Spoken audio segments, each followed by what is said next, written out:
Donc, poésie et philosophie, c'est tout un programme, et donc tout ça est à travers ce livre. Donc, Que pense le poème, qui est publié aux éditions Nous en 2016, je crois que c'était en 2016. On va essayer d'approcher différentes questions, pas forcément dans un ordre qui est présenté dans le livre, donc vous m'en excuserez, surtout vous, Hélène, mais voilà, peut-être vous corrigerez d'ailleurs certaines impressions de lecture, certaines analyses. En tout cas, depuis son procès par Platon, la poésie, elle a cessé d'être questionnée par les philosophes qui la voient comme une rivale dévoyée ou comme une gentille petite sœur. Alors, je ne sais pas quel est le mieux, là, c'est la petite sœur ou la rivale. Mais en tout cas, c'est ce que je pensais, et je me satisfaisais moi de cette dichotomie jusqu'à la lecture de ce livre, Que pense le poème. Mais on va commencer par l'origine, ou presque en fait, et par Platon, et cette déclaration de Platon qui est très violente, que vous citez très rapidement dans votre livre. Platon qui dit « La cité dont nous venons d'établir le principe est la meilleure, principalement grâce aux mesures prises à l'encontre de la poésie. » Voilà, Platon, il balance ça comme ça, et du coup on se dit, mais qu'est-ce qu'il reproche, Platon, à la poésie dont qu'il rejette, mais il sait qu'il peut y succomber en plus, hein, c'est quelque chose d'un petit peu complexe. Oui, c'est-à-dire, il faut bien voir aussi le contexte. Hein. Après tout, la philosophie, on peut soutenir qu'elle est née dans la poésie elle-même.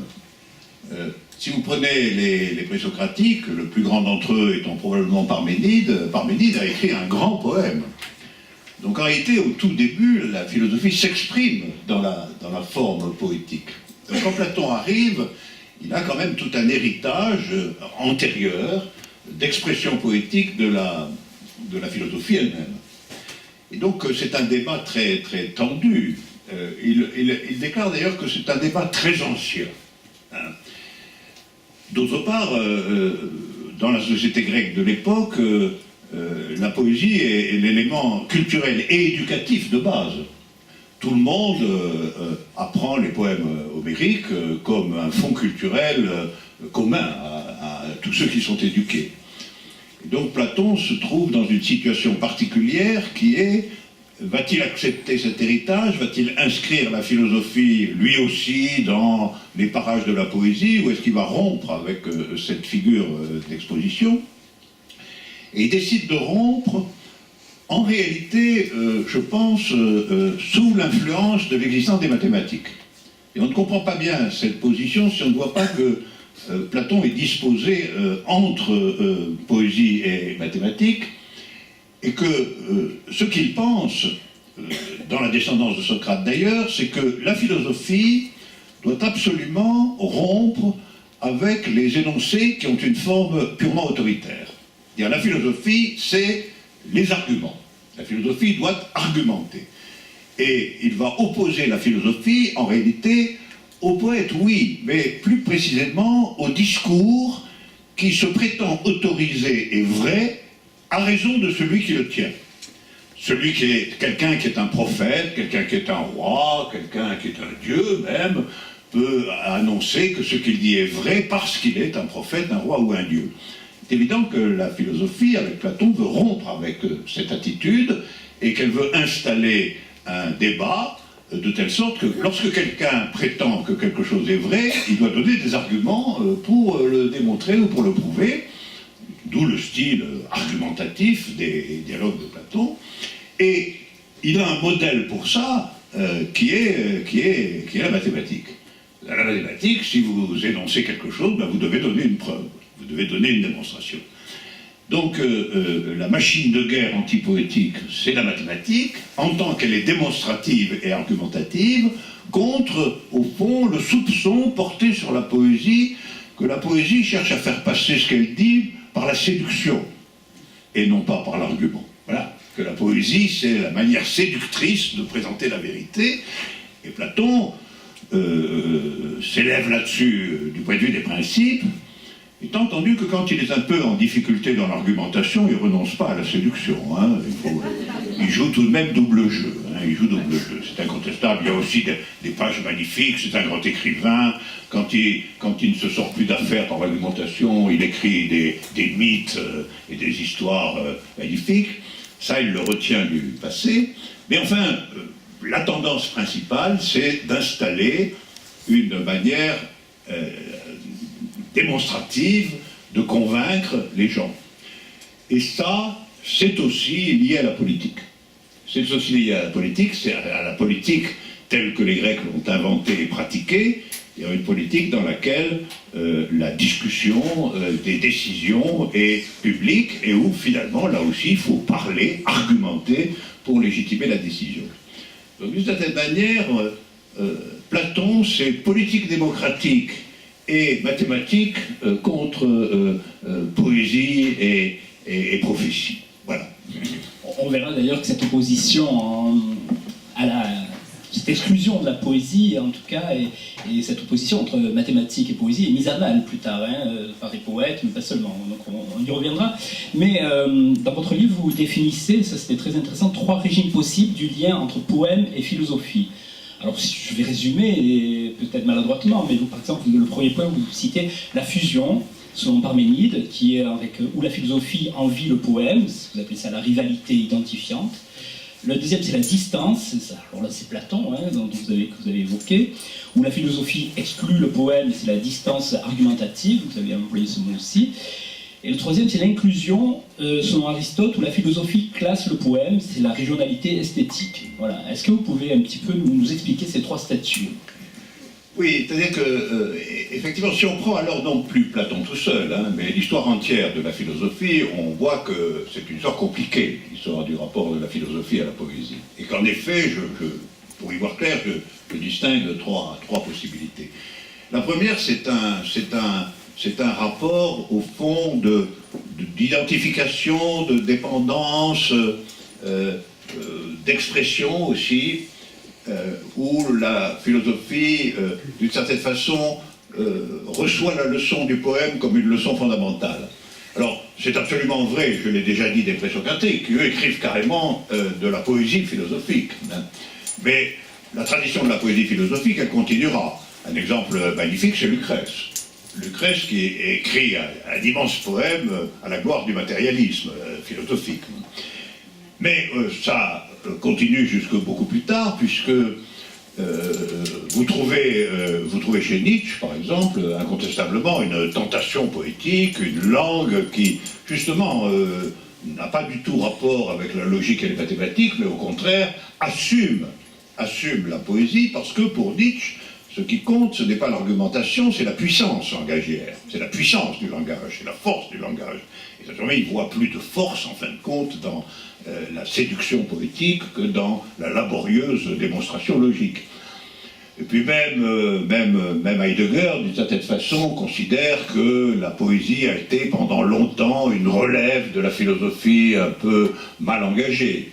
Le philosophe, dit-il, est le berger de l'être. Le philosophe a gardé la question philosophique pendant un temps où la philosophie s'en détournait. Donc ça, c'est la première orientation, une histoire très, très, très, très complexe.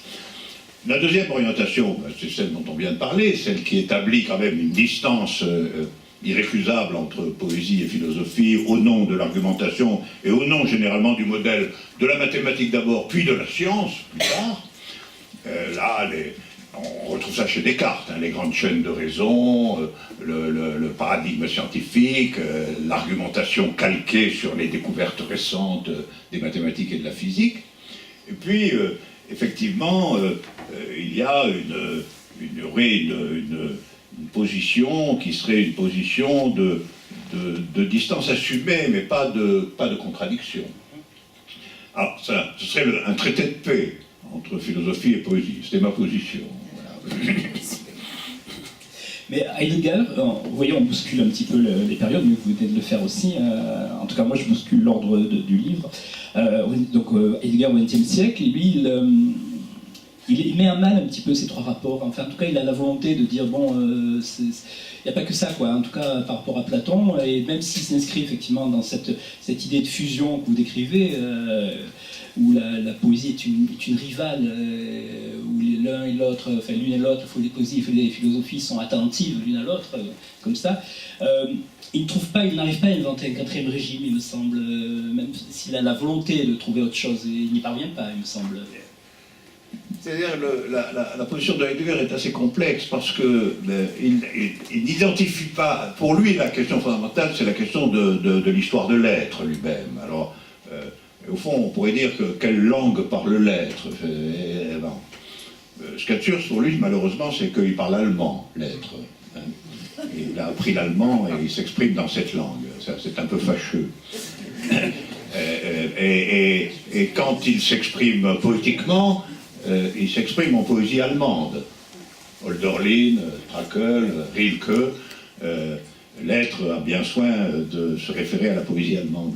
C'est les seuls qui trouvent grâce à ses yeux. Hein, oui, absolument, absolument. Et donc c'est quand même étrange que ce soit, ça reste quand même dans l'élément de la langue nationale privilégiée. Mais cette histoire de l'être, elle n'est pas non plus écrite en poésie. La vision de Heidegger, c'est plutôt que la poésie, face à une sorte de manquement ou de défaut de la philosophie qui s'est orientée dans la dimension métaphysique qui est une sorte d'oubli de sa question primordiale, elle a été relayée par la poésie, car la poésie, pendant tout un temps, a gardé, en un certain sens, de façon un peu opaque, un peu aveugle, mais elle a gardé la question. C'est ça le rapport. Donc c'est pas un rapport simple entre deux termes différenciés.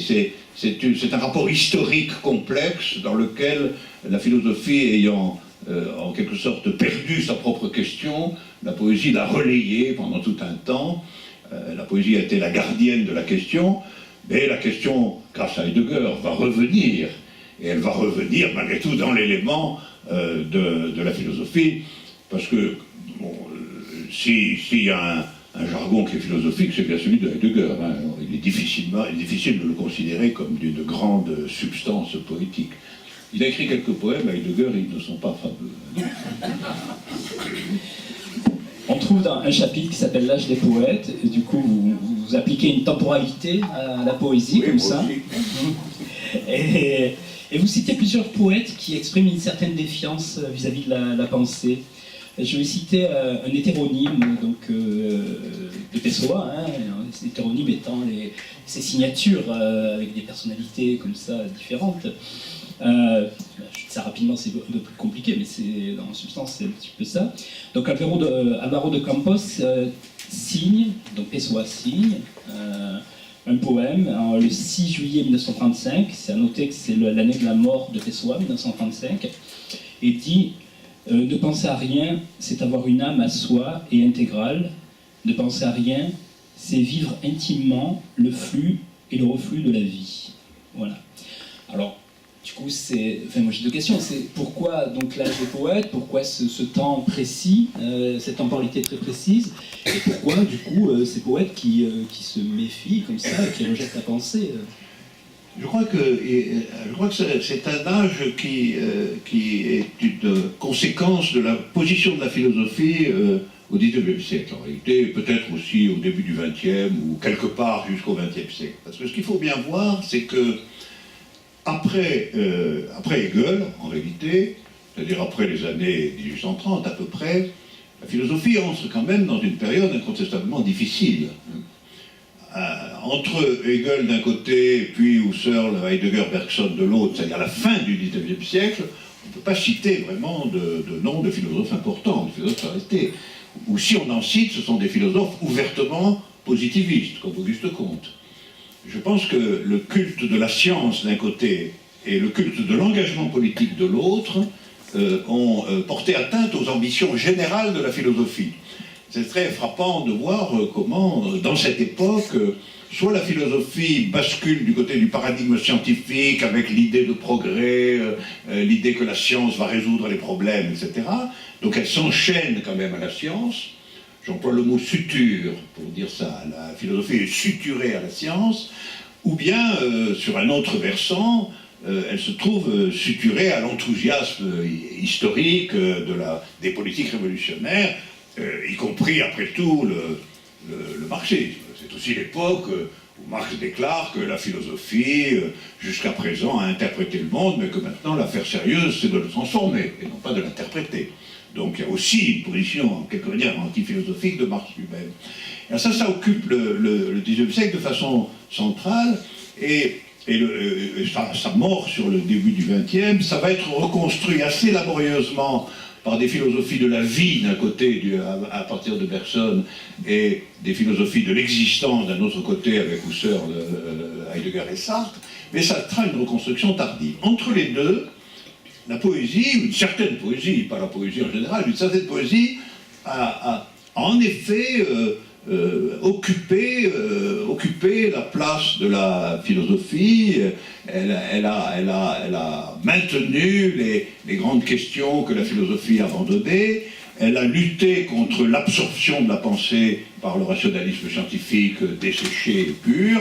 Et c'est ce que j'appelle l'âge des poètes, c'est-à-dire la période qui va en gros du romantisme de Hölderlin jusqu'à, moi je dirais, jusqu'à les leçons tirées par Paul Celan de la catastrophe de la Deuxième Guerre mondiale. Tout cet espace-là, il y a de très grands poètes d'ailleurs, évidemment, et ces très grands poètes, on peut considérer qu'à certains égards, c'est vrai qu'ils tirent les leçons d'une sorte de retrait, d'absence ou de figure extraordinairement abstraite et suturée de la philosophie. Alors moi j'ai appelé ça l'âge des poètes. C'est l'âge où les poètes sont quand même des guides pour la pensée, en un certain sens plus intenses et plus intéressants que les philosophes professionnels. Alors, et pourquoi cette défiance alors aussi, quand vous citiez Álvaro de Campos, pourquoi ils se mettent à distance de la pensée, de la réflexion? Alors après, à l'intérieur de l'âge des poètes, on retrouve des orientations différentes. Le philosophe, évidemment, va interroger ses poètes en découvrant des orientations différentes. Et le génie extraordinaire de Pessoa, c'est d'avoir intégré ces différences à l'intérieur de sa propre activité poétique, puisqu'il s'est divisé en 4 poètes, et chacun de ces poètes a une orientation philosophique qui n'est pas la même, si je puis dire, que celle des autres. Álvaro de Campos est un espèce de vitaliste un peu sceptique, vous en avez un autre qui est un sensualiste radical, vous en avez un autre qui est plutôt lié à l'idée de restaurer la pensée grecque. Donc il a déplié des personnages comme ça, qui sont des personnages, en définitive, des personnages philosophiques intrapoétiques, avec chacun leur langue poétique différenciée. Et donc la méfiance dont vous parlez n'est pas une méfiance à l'égard de la pensée en général, c'est simplement que lui, Álvaro de Campos, pense que finalement la dernière instance véritable de l'expérience vitale, c'est du côté de la vie qu'on va la trouver, et pas du côté de la spéculation. C'est une sorte de Nietzschéen portugais. Paul Celan, de mémoire, comme ça, je crois qu'il il se suicide en 1970, me semble. Il se jette dans la Seine. Donc l'âge des poètes finit donc avec cette expérience-là, enfin, ce témoignage-là. Quel est votre rapport à cette poésie qui existe encore maintenant, qui suit? On a la chance d'avoir dans la salle déjà Florence Pazotu, qui est poète, qui produit, qui écrit. On a entendu Frère Numet, son très beau texte à la Maison des Jeunes de Martigues, le premier jour, le 24 novembre.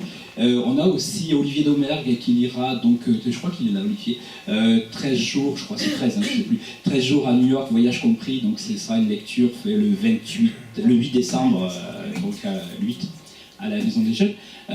Donc, vous, quel est votre rapport à cette poésie qui se construit, qui s'édite aujourd'hui, qui s'écrit je pense que la deuxième moitié du XXe siècle et la période en cours seront considérées rétrospectivement comme une grande période poétique.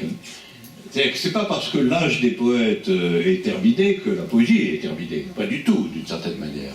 La poésie s'est réinventée, reformulée, redéfinie, dans des conditions tout à fait créatrices dans lesquels ont joué le rôle des courants aussi différents que le surréalisme, que le formalisme de l'Oulipo, que une poésie plus métaphysique, etc. Il y a une vie poétique extrêmement intense dans la période contemporaine.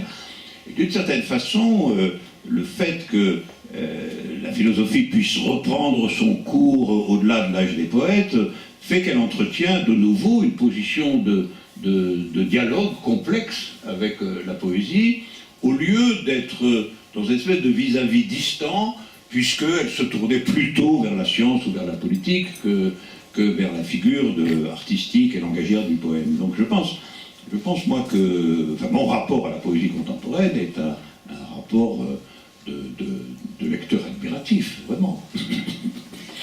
Je reviens à votre livre où il est souvent très régulièrement une question de Mallarmé, qui est un poète important pour vous, mais qui est important tout simplement. Et Mallarmé se propose d'installer le poème comme une science. Il exprime une volonté de mettre fin à l'opposition du poème et du mathème. Alors ce mathème dont il est son question, enfin, on pourrait le traduire, vous me dites si je me trompe, hein, pour Lacan c'était une formulation mathématique du concept, mais pour vous c'est plus largement, j'ai l'impression, presque un discours mathématique. Hein, voilà. Donc il veut mettre fin à cette opposition, et donc du coup, a posteriori, il va contrecarrer Platon et son exclusion du poème, Mallarmé. Donc on a là, du coup, les poètes qui font ce travail-là, finalement, de la pensée, contre cette machine platonicienne. Ah ben absolument. Et de ce point de vue-là, Mallarmé...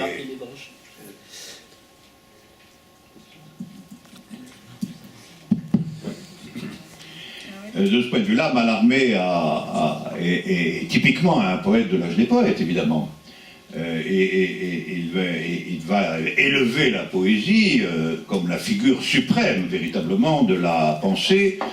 Il envisageait même d'en faire quasiment une rivale de la religion, hein, parce que le grand livre que Mallarmé préparait était dans la figure d'une cérémonie, c'était pas simplement un livre.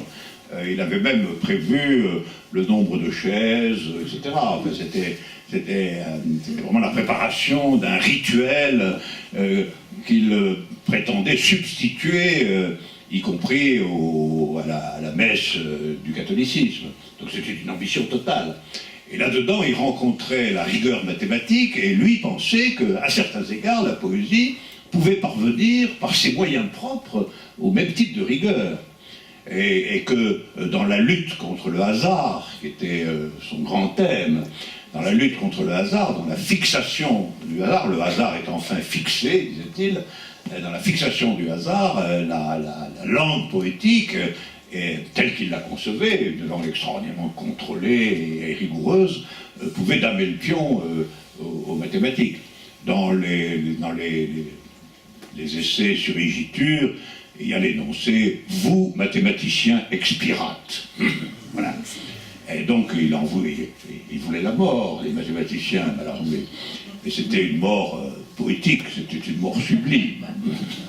Je voulais citer ces 4 vers là, que vous reprenez de Mallarmé. Car j'installe par la science l'hymne des cœurs spirituels en l'œuvre de ma patience, atlas, herbier et rituel. Oui, alors ce qui est d'autant plus curieux, c'est que ce poème-là, on peut en donner par ailleurs une interprétation tout à fait platonicienne, mais intrapoétique, puisque c'est un poème qui montre comment, à partir de sensations élémentaires, nous pouvons introduire une élévation jusqu'à l'absoluité de l'idée. Hein. Et donc c'est un trajet qu'on pourrait restituer comme un trajet platonicien, où on part des fleurs, et puis on aboutit en réalité à l'idée de la fleur, l'absente de tout bouquet, va-t-il dire. L'absente de tout bouquet, c'est évidemment la fleur platonicienne idéale, qui n'est pas dans un bouquet empirique, mais qui est dans le bouquet, avec un grand B. Voilà. Et ça, c'est très intéressant de voir que dans sa volonté de combat contre une philosophie dégradée, à ses yeux, qui était quand même la philosophie moyenne, positiviste de cette époque-là, en France, incarnée par des gens comme Renan, des gens comme ça, une philosophie à la fois positiviste et sceptique, éduqué dans cette poésie, cette philosophie voulant s'en dégager, il retrouve quand même des accents platoniciens. On ne se débarrasse pas de Platon aussi facilement que ça. Atlas, herbier et rituel. Vous avez remarqué que Mallarmé adore ces énumérations de 3 termes comme ça? Ah ben bien sûr, ça on retrouve aussi chez lui la triplicité de la dialectique hegelienne.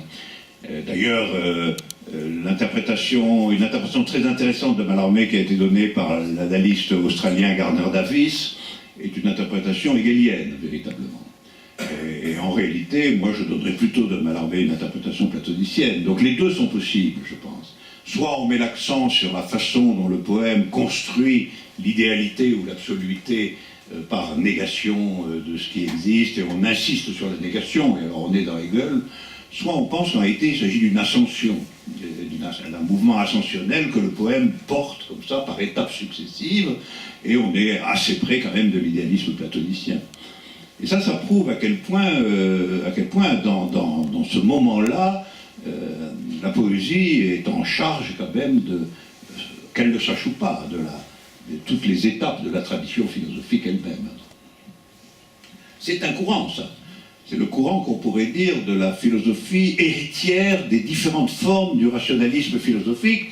Vous avez, y compris en France, une autre poétique, la poétique de Rimbaud, qui, elle, va au contraire être l'héritière d'une sorte de matérialisme sensualiste tout à fait différent.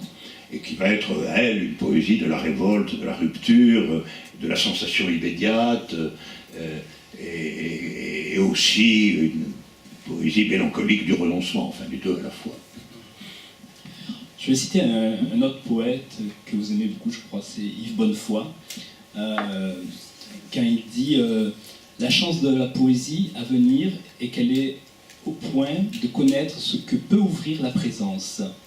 Et à ce moment-là, sa pensée rejoint celle d'Heidegger, en fait, en disant ça, hein, dans cette formulation. Cette formulation, vous la mettez en parallèle d'ailleurs avec d'autres mots de poètes, hein, Roubaud, Rimbaud, que vous avez cité, Mallarmé, dont on a parlé. Et là, ce qui est intéressant, c'est que vous dites, du coup, la pensée du poète, ou du poème d'ailleurs, elle devient plus importante que sa musique, et donc la traduction n'est plus une trahison. Et ça, c'est extraordinaire, ça.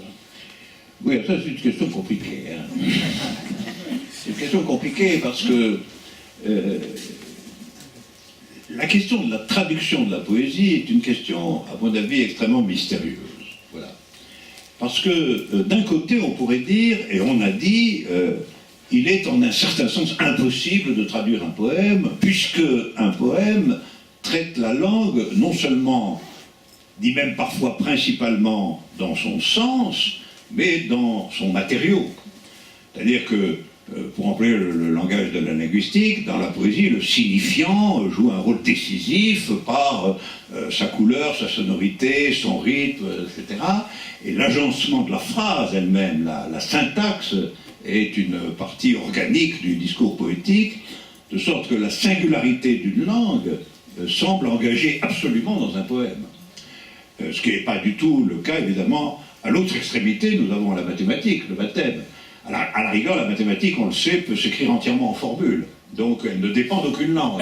Elle ne dépend d'aucune langue. La langue maternelle sert à présenter la langue mathématique, c'est tout. Mais c'est la même langue, finalement. Alors, c'est pour ça que, entre parenthèses, que je soutiens, moi, que la philosophie est nécessairement quelque part entre poésie et mathématiques, parce qu'elle touche aux deux. Si on va du côté du poème, on a le sentiment qu'il est tiré irrésistiblement du côté de la singularité de la langue dans laquelle il est prononcé. Et cependant, je crois qu'on peut soutenir qu'un grand poète se reconnaît aussi comme grand poète dans des traductions, quand ce sont des traductions accomplies.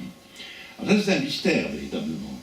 C'est un mystère qui indique que quelque chose du poème est à rattacher à une pensée qui, bien que présentée en effet dans la musique de la langue, ne s'y dissout pas entièrement. Voilà. C'est comme si on avait une expressivité langagière qui, en effet, est le mode d'exposition de la pensée du poème, ou de ce que pense le poème, mais que ce que pense le poème peut être rejoint dans une autre langue, à condition que cette autre langue connaisse la première, c'est une traduction, voilà. Et alors ça indique, je crois qu'en effet, on peut poser la question « que pense un poème ?» comme une question qui va vous obliger à traverser la langue, à traverser une langue, c'est sûr, mais sans que cette pensée soit totalement épuisée dans la langue dans laquelle il est formulé. Alors, il y a certainement une perte, mais cette perte est au fond, on peut la comparer à la perte de la transcription d'un morceau de musique d'un instrument à un autre. Hein. On pourrait le faire comme ça. Après tout, la transcription musicale qui existe depuis très longtemps, on peut dire aussi qu'elle remplace le timbre d'un violon par le timbre d'une flûte, ou qu'elle remplace un orchestre même par le piano, enfin, avec des différences énormes.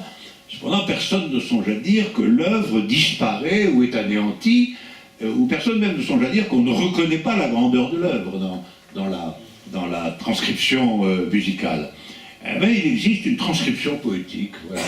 Il existe une transcription poétique pour les mêmes raisons, probablement, qui est que, de même qu'un morceau de musique tient sa grandeur de beaucoup de paramètres, parmi lesquels le timbre des instruments, mais pas seulement le timbre d'instruments, mais aussi la structure de la construction musicale, le génie des mélodies, le retour des thèmes, etc. De même, je crois que le poème soutient l'épreuve de la traduction avec quelque chose qui ne transite pas, c'est vrai, quelque chose qui est perdu, mais quelque chose qui trouve des équivalents, qui se dépose dans l'autre langue, parce qu'il existe une pensée du poème qui finalement est un élément irréductible et transmissible.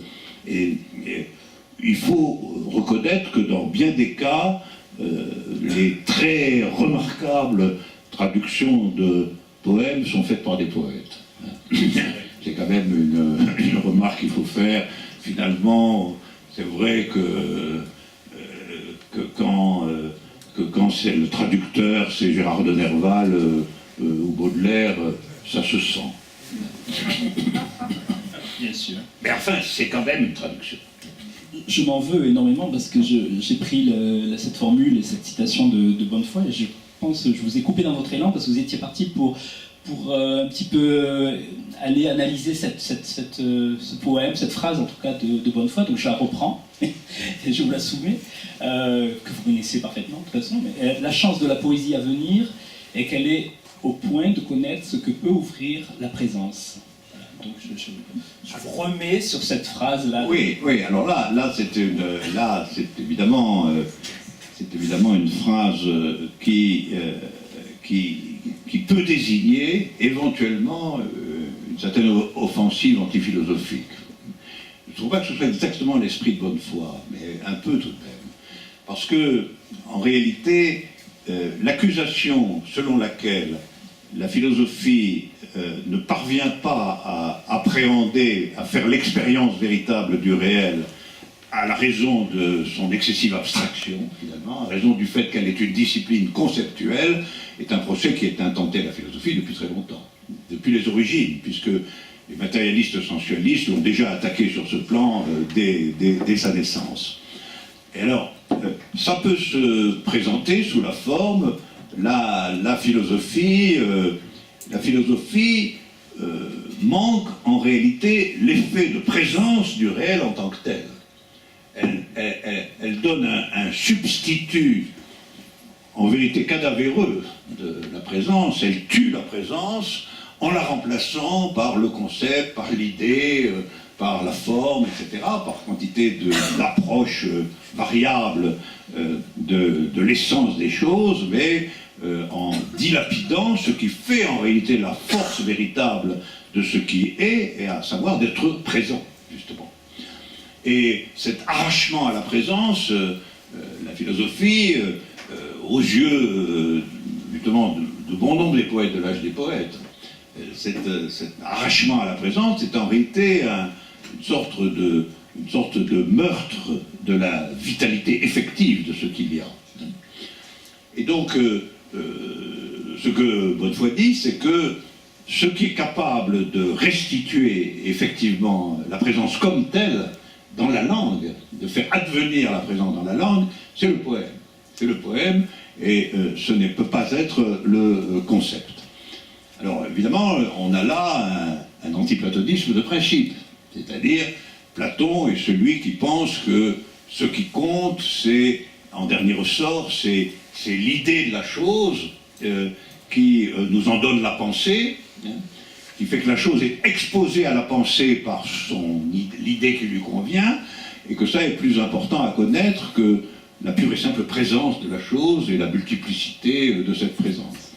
Moi, si on assume que ce qu'il faut avant tout connaître, c'est ce qui se présente dans la présence, alors la poésie sera plus ajustée, parce que la poésie va nous faire, si je puis dire, sentir le parfum d'une rose, ou observer la vitalité d'un coucher de soleil, ou transmettre l'intensité d'un amour, comme s'il était présent dans la singularité, dans la saisie de la singularité de la présence, avec ce phénomène tout à fait remarquable que le poème, au fond, arriverait à une transmission universelle de la singularité de la présence. C'est-à-dire qu'une chose absolument singulière serait néanmoins transmissible universellement par les ressources du poème. Voilà, c'est ça le sens de la... Et la question, c'est de savoir si c'est vrai. On va creuser encore un petit peu ce poème, le poème en tout cas, de façon générale. Dans le programme, là, sur ces rencontres avec Alain Badiou, et dans la page de cette soirée, qui annonce cette soirée, j'ai fait référence à Octavio Paz, le poète mexicain, qui dit une formule que j'aime beaucoup, je mets peut-être un peu trop souvent à toutes les sauces, mais qui dit la poésie n'est pas incompréhensible, elle est inexplicable. On pourrait que c'est un peu court, encore il faudrait situer cette phrase dans son contexte. Vous, sans vouloir expliquer le poème, vous donnez des clés pour entendre en quoi il est inexplicable. Et ça passe entre autres par des questions, qu'est-ce que l'objet, ou par les notions de désorientation, une pensée qui désoriente, ou la notion de multiplicité. Voilà. Donc il y a quand même on a des clés pour expliquer le poème. C'est-à-dire qu'on a des directions de pensée, je dirais, plutôt que des clés. On a des directions de pensée, parce que malgré tout, le poème se propose à l'explication. Le poème, c'est pour ça qu'il a été aussi quelquefois critiqué. Le poème n'est une parole qui ne s'autorise que d'elle-même. Le poète parle, et puis voilà. Faites-en ce que vous voulez, mais lui, il a prononcé sa parole avec une autorité entière. Non ? Et c'est bien ce que Platon d'ailleurs lui reproche. Il lui reproche d'avoir une autorité non garantie, non fondée. Hein ? Parce que pour lui, l'autorité d'une parole doit être fondée sur les arguments qui en soutiennent la vérité, et le poème est à lui-même sa propre argumentation. C'est-à-dire, en tant qu'il est dans la force langagière de la persuasion et de la transmission, il est à la fois, de façon indémêlable, l'affirmation et l'argumentation pour l'affirmation.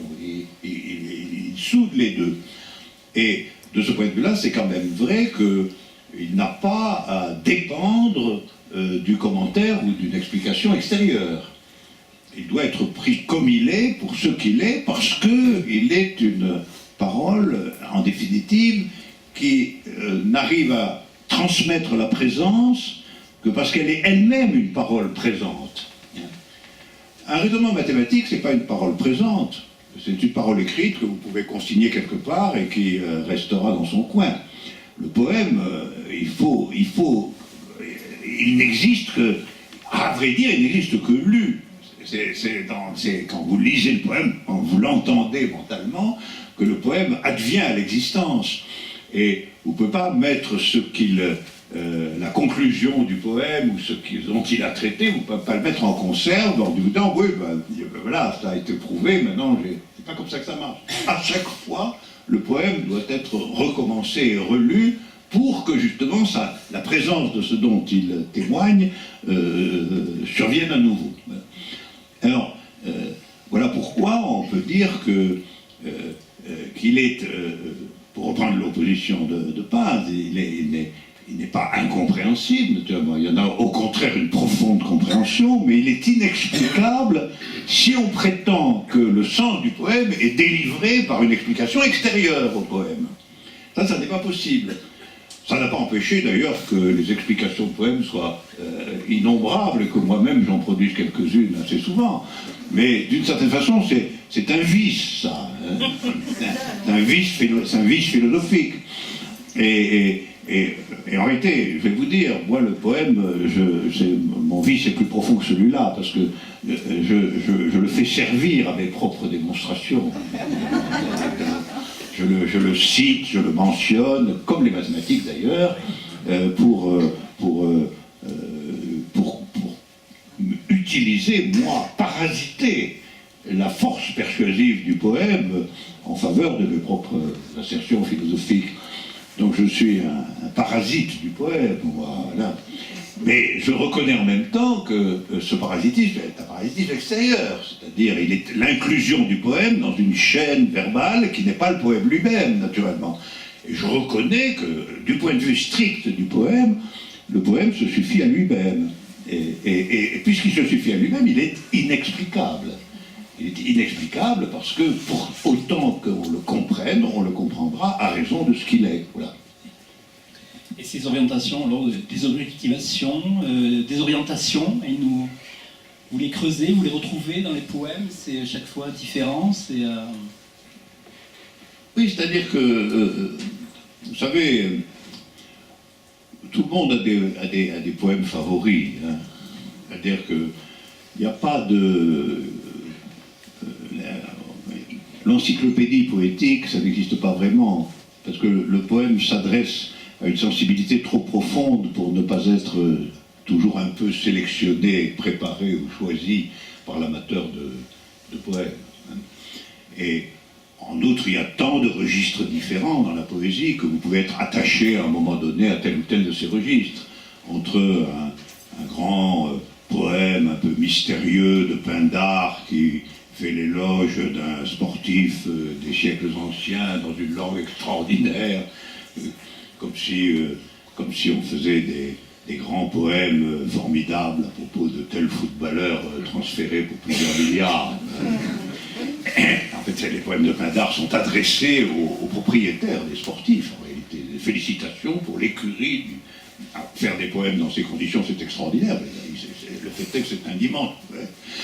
Entre ça d'un côté, et puis telle ou telle figure intime et très subtile de la poésie amoureuse, ou encore les énigmes un peu spéculatives de Mallarmé, il y a quand même une gamme immense.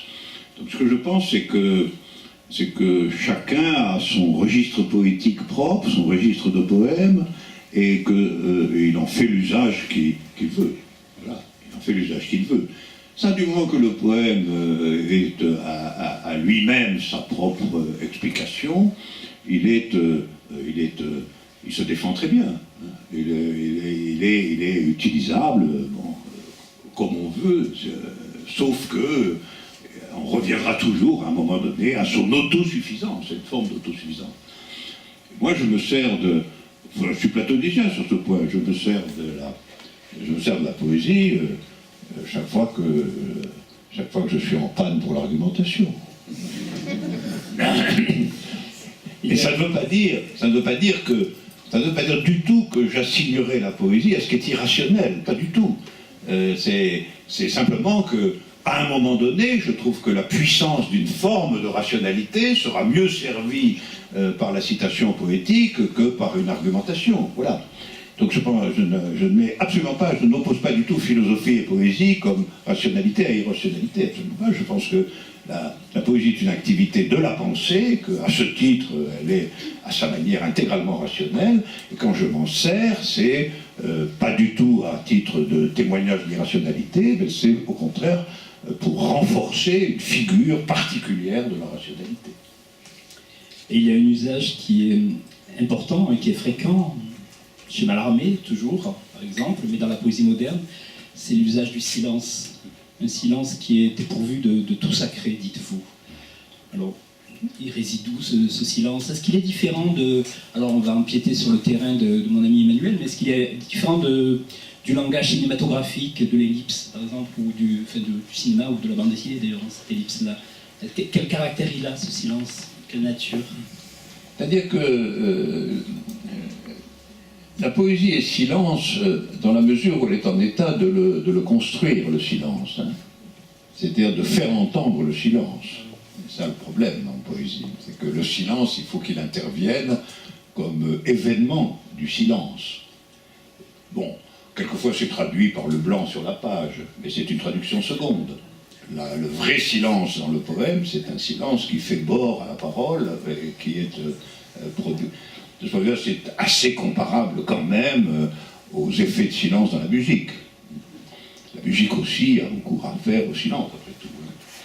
Et le poème peut produire, border, traiter la question du silence. Il le fait très souvent, mais finalement, comme ce silence fait partie de l'opération signifiante du poème, c'est un silence parlé, d'une certaine manière, parlé par sous-entendu de la parole, ou par interruption de la parole, ou par césure de la parole. Mais c'est un opérateur du langage lui-même, le silence du poème. Et à certains égards, il l'a toujours été. Il a toujours été parce que une caractéristique de la poésie, alors dans ces âges anciens, c'est ce qu'on peut appeler la césure. C'est-à-dire qu'il y a toujours un moment où le langage poétique s'interrompt. Ne serait-ce que quand il s'interrompt à la fin du vers, ou entre deux vers, ou entre un quatrain et un tercet, et il y a toujours une interruption propre au poème par rapport à ce qu'on pourrait soutenir, mais que ce soit jamais exactement vrai, que la différence, justement, une des différences entre la poésie et la prose, c'est que la poésie intègre sa propre interruption, tandis que la prose va son train, quoi, voilà. Elle peut aller même son train indéfiniment. On peut parler toujours jusqu'à la mort. C'est-à-dire la poésie, non, la poésie rythme de façon immanente son propre silence, et donc elle se l'approprie ou en fait une figure d'elle-même, et ça, c'est devenu, je pense, dans la poésie contemporaine, une opération plus consciente qu'elle n'était avant et moins dogmatique. Et que ce que je pense, c'est que la différence entre une certaine liberté de la poésie contemporaine et les formes antérieures de la poésie porte justement sur la césure. C'est-à-dire, la césure, c'était aussi le nombre. Hein. D'ailleurs, vous arrêtiez le vers au 12e pied, si on prend l'alexandrin, et en un certain sens, vous aviez un temps de silence parlé au bout du vers. Si on renonce à ça, il va falloir avoir d'autres doctrines du silence, ou de l'interruption. Je crois que ça, c'est plus libre dans la poésie contemporaine que ça l'était, et c'est en particulier le fait que la césure n'est plus absolument liée au nombre. Voilà.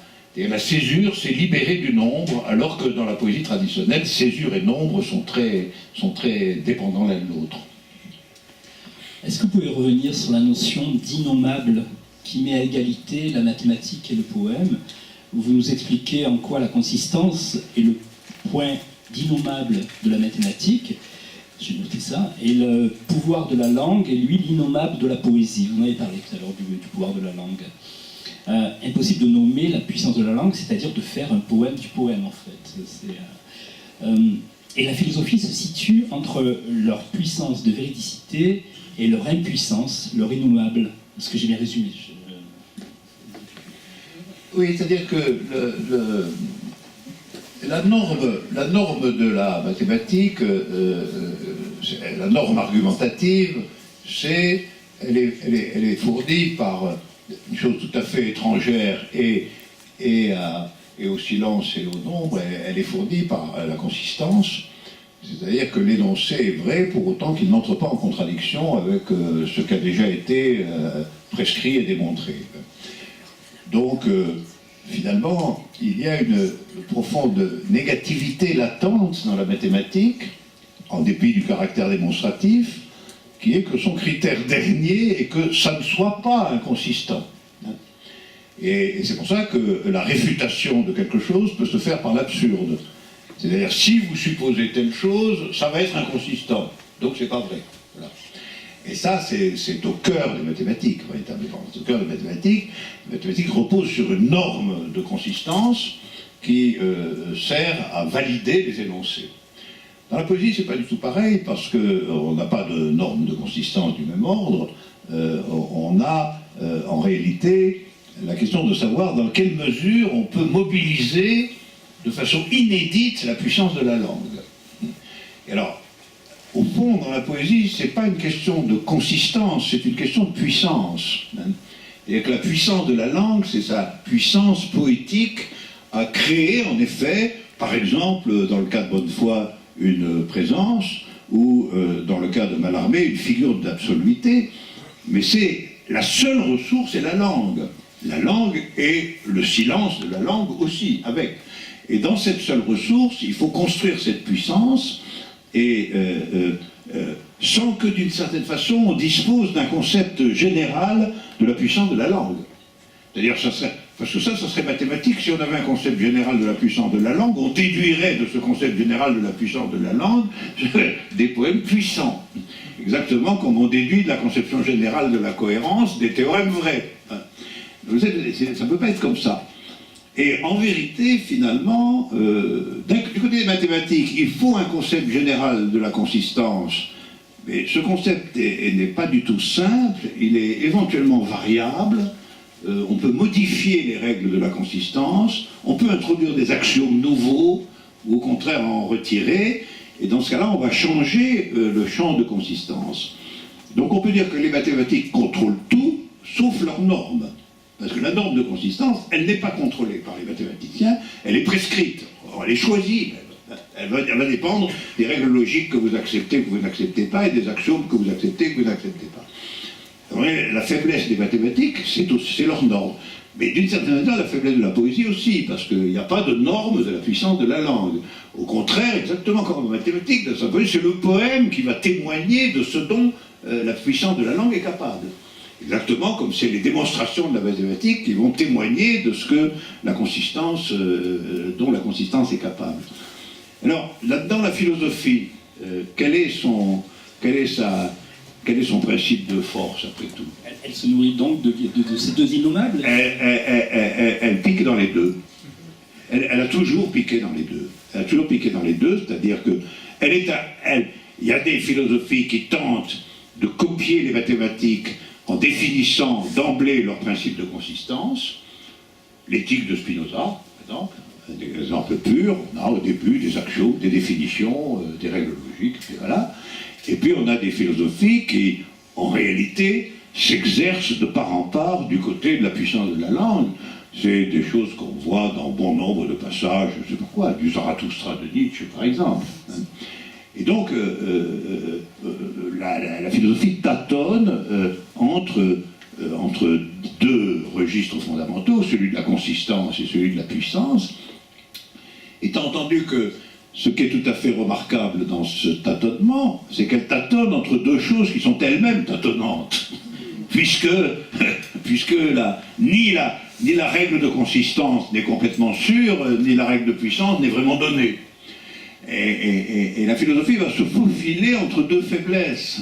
Elle va se faufiler entre deux faiblesses, parce que elle, ce qui l'intéresse, c'est la vérité, c'est-à-dire, c'est en définitive ce qui garantirait la mathématique d'un côté et ce qui garantirait aussi la poésie de l'autre. Et en fait, elle va tenter de montrer qu'elle, dans un langage bricolé, finalement, et incertain, elle va naviguer entre les deux selon en réalité les questions. Selon les questions. Dans telle question, on aura plutôt un comportement axiomatique, déductif, argumenté en tout cas, et puis sur d'autres questions, on aura plutôt des énoncés qui se tirent de leur propre force, de leur propre puissance. C'est bien que je crois vraiment que le langage philosophique est un langage intrinsèquement impur, parce qu'il n'accepte pas d'avoir un seul registre de son efficacité. Alors que les mathématiques et la poésie, ce qui les caractérise, c'est qu'elles ont quand même, en fin de compte, un seul registre de leur efficacité. La consistance d'un côté, et de l'autre, ce dont la langue est capable en fait de puissance. Donc Platon ne pouvait pas s'en sortir. Et il s'en est très bien sorti. Il s'en est très bien sorti parce que justement, lui, il a manié à fond les deux registres. Oui. Vous avez chez Platon une série de démonstrations argumentées, etc. Et puis tout d'un coup, vous tombez sur un mythe splendide. Mais il ne pouvait pas s'en sortir avec sa loi d'exclusion du poème. Ah non, non, non, ça non, non, non. Non, non, d'ailleurs, on voit bien qu'il s'en sort pas. Il le dit, plus ou moins. Si on le lit de près, il dit toujours, c'est très... Oui, il faut les exclure, mais c'est très difficile, c'est très douloureux. D'abord, nous aimons tous les poèmes. Après, il en écrit lui-même. Voilà. Ça, on sent bien que là-dessus, il y a une mauvaise foi. Il y a une mauvaise foi qui est de circonstance. Il faut voir aussi qu'il essaie de lutter contre ceux qui faisaient de la puissance de la langue, non pas un usage poétique, mais un usage politique. Alors ça, c'est un autre problème. Il luttait contre les démagogues, c'est-à-dire les sophistes, c'est-à-dire les gens pour qui la norme de puissance de la langue, ça consistait pas à faire des poèmes, ça consistait à faire voter quelque chose dans une assemblée. Alors là, il aurait préféré quand même que la démocratie soit argumentative. Je pense qu'il faut lui donner raison. Malgré tout, la puissance, nous connaissons les ravages de la puissance de la rhétorique en politique, malgré tout. La rhétorique, il ne se soucie pas de savoir si l'énoncé est vrai ou faux, pourvu qu'il soit puissant dans la direction qu'on souhaite. Il y a chez Platon un combat contre ça. Quand il parle de la tyrannie, etc., il parle aussi de cette langue violente, séductrice, forcée, qui serait du côté d'une poésie dévoyée, une poésie corrompue. Et là, à ce moment-là, il défend avec énergie l'argumentation, parce qu'il pense que tout de même, si on veut s'adresser à l'humanité tout entière, on aura la paix par l'argumentation, alors que par la puissance, on n'aura que la guerre. Pour permettre l'échange et pour maîtriser le temps, je voudrais finir sur un dernier point et finir avec une figure puissante et contemporaine auquel vous consacrez un chapitre, c'est Pasolini, et là on va rejoindre le cinéma du coup, on va faire le lien, que vous qualifiez de plus grand poète de langue italienne de sa génération. Vous dites sa poésie est une anticipation, une méditation profonde entre violence et vérité. Voilà. J'ai choisi Pasolini parmi toutes ces figures que vous avez citées, il y en a beaucoup, mais bon, j'avais envie de vous entendre parler de Pasolini. Oui, Pasolini est une personnalité tout à fait intense et extraordinaire, et en plus, je pense que, en tout cas, dans nos pays qui ne sont pas de langue italienne, il est important de faire savoir que c'est un des plus grands poètes du XXe siècle dans la langue italienne. Je dis ça parce qu'il est souvent connu, d'une part, par une sorte de légende noire, existentielle, liée à l'homosexualité et à sa mort tragique, et d'autre part, il est connu comme cinéaste. Mais la grandeur la plus considérable de Pasolini, c'est la poésie, il n'y a pas de doute. Et donc ça, c'était un point sur lequel je voulais insister. Et alors, d'autre part, il est un des poètes à avoir mis la poésie au service aussi, pas seulement, mais aussi de la méditation historique et politique concernant le XXe siècle. Et il l'a fait avec une force et une grandeur, je ne dirais pas inégalée, parce que des grands poètes politiques, il y en a eu beaucoup dans les siècles, je leur consacre d'ailleurs tout un chapitre, mais il l'a fait sur un point très précis, qui était une anticipation, je crois, des difficultés qu'allait rencontrer le communisme classique pendant le XXe siècle. Alors il l'a fait de sa façon très particulière, qui a été de dire poétiquement, dans un réseau d'images et d'interruptions, deux choses, je crois, dans deux poèmes tout à fait extraordinaires, Vittoria d'un côté et puis les cendres de Gramsci de l'autre. Dans ces deux poèmes, il dit au fond que le communisme classique n'est pas à la hauteur de ce que demande l'époque. C'est principalement ça qu'il dit, et il l'argumente poétiquement. Alors, dans Vittoria, c'est parce que il impute au communisme historique donc en fin de compte au Parti communiste italien, hein, il lui impute de ne pas être fidèle, d'être pas profondément fidèle à l'héritage des résistants antifascistes pendant la Deuxième Guerre mondiale. Qu'il y avait quelque chose là auquel il aurait fallu être fidèle dans l'esprit, et le Parti communiste, selon Pasolini, n'en a pas été capable, et donc toute une jeunesse est désorientée parce qu'elle ne se reconnaît pas, faute de cette fidélité, elle ne se reconnaît pas dans ce qui lui est proposé. Puis dans les cendres de Gramsci, il entame une espèce de déprofondis historique en méditant devant le tombeau de Gramsci dans cet extraordinaire cimetière de Rome où sont enterrés tous les non-catholiques. C'est-à-dire, du coup, on y trouve les poètes anglais, Pasolini, les protestants, les musulmans, enfin tout ce qui n'est pas catholique. Et dans ce lieu incroyable, il médite devant la tombe de Gramsci, les cendres de Gramsci, et au fond, ce qu'il fait entendre, c'est que le communisme lui-même a été corrompu à la fin des fins. C'est-à-dire que ce qu'il appelle, de façon magnifique, l'humble corruption a rongé petit à petit les subjectivités et les a rendus incapables d'être à la hauteur de l'histoire. Et en même temps, il le dit sur un ton mélancolique, sur le ton de quelqu'un qui en est très malheureux de ça. Au fond, c'est du divorce, le poème, là, s'empare de la question du divorce entre politique et histoire. Comme si les moyens politiques utilisés n'étaient pas à hauteur de la demande historique et de ce que le siècle exigeait. Et là, c'est une démonstration poétique tout à fait immense, où en effet, là, la puissance de la langue arrive à se saisir de quelque chose qui est à la hauteur, quoi qu'on en pense à la fin des fins, mais qui est à la hauteur des débats les plus profonds, en réalité, du XXe siècle. Merci. Donc, la parole est à vous.